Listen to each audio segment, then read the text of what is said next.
Have you ever wondered what the extra ingredients in your supplements are? Perhaps you've seen some of these articles online about how they're toxic or watering down your supplements. So today, we're going to demonstrate what happens when you make supplements without them and investigate if they're actually toxic. So this is some collagen powder, and this is a machine that makes capsules. So right now, this machine is set up to make collagen capsules, and there's no added ingredients in this mix. So it's just 100% collagen in the capsules. So I'll just shut the doors and we'll run. The total weight of the capsule should be 900 milligrams. 130 milligrams is the weight of the empty capsule, and the rest should just be collagen. So now let's weigh a load of capsules. So we should be aiming for 900 milligrams per capsule. So that's 808, so that's under 783, under 880, okay, that's not far. 754, under 785, so it's pretty inconsistent. This is because the powder is too sticky and therefore not flowing through the machine fast enough to fill the capsule before it closes, giving us both underdosed and inconsistently dosed capsules. This is why magnesium stearate is used, to help the powder flow through the machine and give you consistently dosed capsules. But what is magnesium stearate, and is it safe to consume? To answer this, my research team and I spent weeks scouring every database for research on these excipients. We've compiled these studies into a single spreadsheet, and if you're interested, I'll tell you how to access it for free at the end of the video. Here's what we found. Magnesium stearate is a salt from magnesium and stearic acid. Stearic acid is a saturated fat found in things like olive oil, beef, and some vegetables.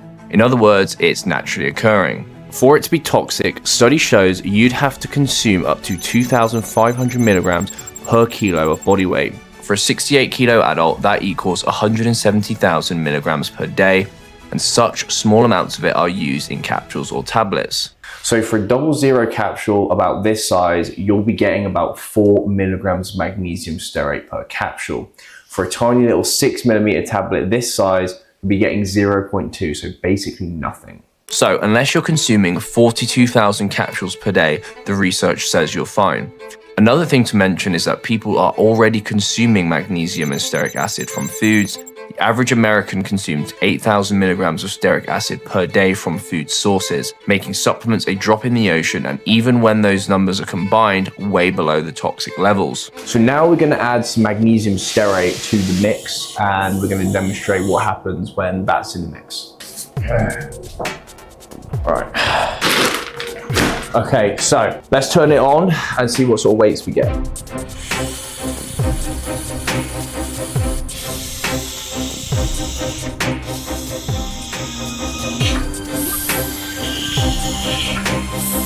Right, let's see how some of these capsules weigh. But we should be getting 900 milligrams. So that's nice and over 900 milligrams. So as you can see, these weights are all slightly over, so we probably would, if this was a real run, just turn it down ever so slightly. As I said, you want it to be within 10%, so that's pretty much bang on. So as you can see, the weights are much more consistent now by simply adding a bit of magnesium stearate. This gives you an idea of how much better the capsules feel just by adding this one ingredient. So you might think that by adding in this extra ingredient, it's reducing the amount of collagen in the capsules, but this is not the case.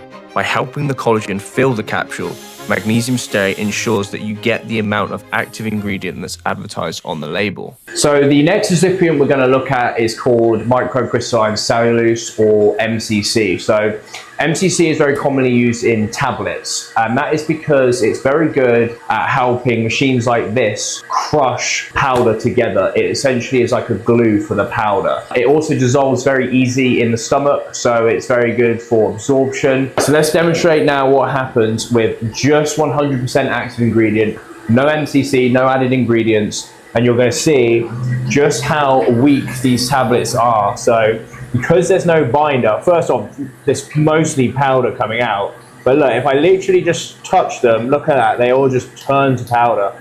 They're extremely weak. If you bought these tablets, by the time it arrives to you after shipping, you're just going to have a bottle of powder basically.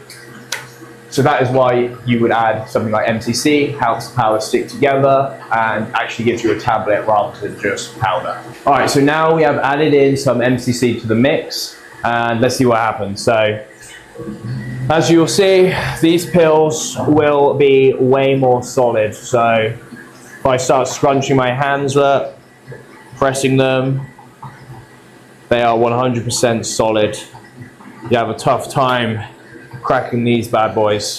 MCC is extracted from plant fiber. It's unique because it's not actually absorbed by the body. MCC is safe at doses of 9,000 milligrams per kilo of body weight, which would be 612,000 milligrams per day for a 68 kilo person. So a 8mm tablet about this size will contain about 100 milligrams of MCC. So you would need about 6,000 tablets per day, anywhere close to being toxic. Then you've got a 6mm tablet, which is about half the size of that, will contain about 50 milligrams of MCC. So you need even more for that to be toxic.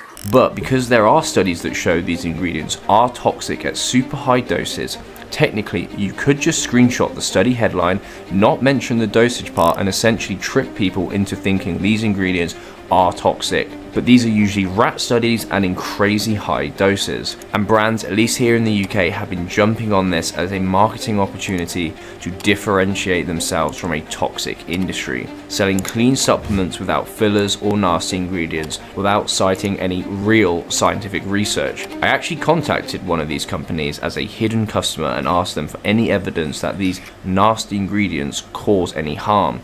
Here's what they said. Some online sources claim magnesium stearate affects digestion, immunity, or nutrient absorption, but these claims are not supported by scientific evidence at the levels used in supplements. There isn't reputable clinical evidence showing harm from magnesium stearate at supplement doses. So I guess that kind of says it all, doesn't it? Leave a comment below if you want me to make a video where I buy a load of these supplements and weigh every single capsule to see if they're actually ripping you off, and subscribe to know when it comes out. Also check out my video where I third-party tested the top nattokinase brands.